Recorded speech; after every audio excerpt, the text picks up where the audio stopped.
Sénateur Munson.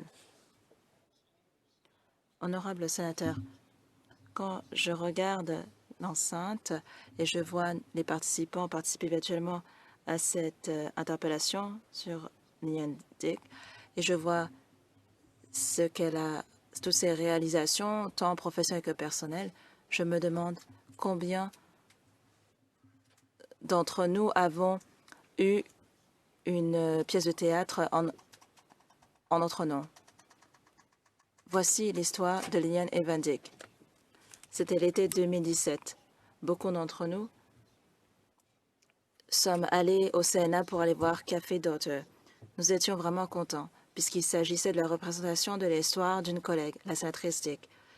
L'histoire d'une étudiante très intelligente qui vivait dans une petite ville de la Saskatchewan. Elle était la fille d'un père chinois et d'une mère Cree. Sa vie n'a pas été facile. Sa mère lui a demandé de cacher son héritage Cree. La pièce en son nom m'a vraiment touchée. Je me souviens, moi-même, j'avais un ami qui venait d'arriver de Hong Kong.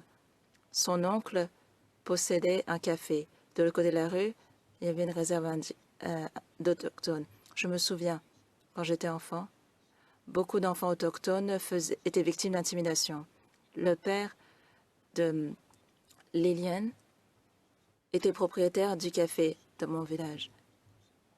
Lillian était vraiment intelligente et sa personnalité rayonnait, ce qui a permis de briser les barrières. Au lieu d'avoir honte, et elle le dit, d'être autochtone, elle a su trouver la force en elle-même. Voici ce qu'elle a dit. Je paraphrase. En gros, il faut que je rie quand je pense à ce que les survivants au pensionnat m'ont dit. Il faut apprendre à être plus fort et ne pas laisser les choses s'abattre sur nous. Comme l'histoire nous a montré, la docteure Lillian a fait beaucoup. Lillian Dick a toujours su se battre. Sa voix a toujours été entendue, que ce soit dans les universités, au Sénat, la Highway of Tears, l'autoroute 16 en Colombie-Britannique, où beaucoup de femmes autochtones sont assassinées.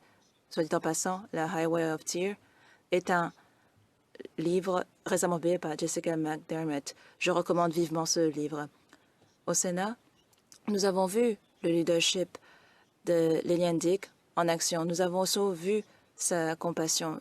J'avais toujours une boîte de mouchoirs à mon pupitre parce que je savais que elle pouvait être submergée par les émotions selon les histoires. Elle avait un... Mais j'aimais bien faire des blagues avec elle. Après sa retraite, elle m'a dit un jour que le Sénat lui manquait. Et le jour d'après, elle est retournée à son endroit favori, quelque part dans la région des prairies. Elle observait les oiseaux. Et elle allait dans sa cache secrète. Elle m'en a parlé. Elle me disait, dans sa cage secrète, c'est tranquille et on peut réfléchir sur la vie. La sénatrice Lillian Dick vivait toujours dans le moment présent. Selon elle, on ne vit pas que pour soi. On vit pour celles et ceux autour de nous. On ne vit pas juste pour soi. On vit pour celles et ceux autour de nous. Merci, Lillian. Merci d'avoir passé du temps avec nous. Le Sénat n'en est que meilleur grâce à votre présence. De même pour notre pays, votre province. Tout comme Café Daughter, vous nous avez bien servi. Merci.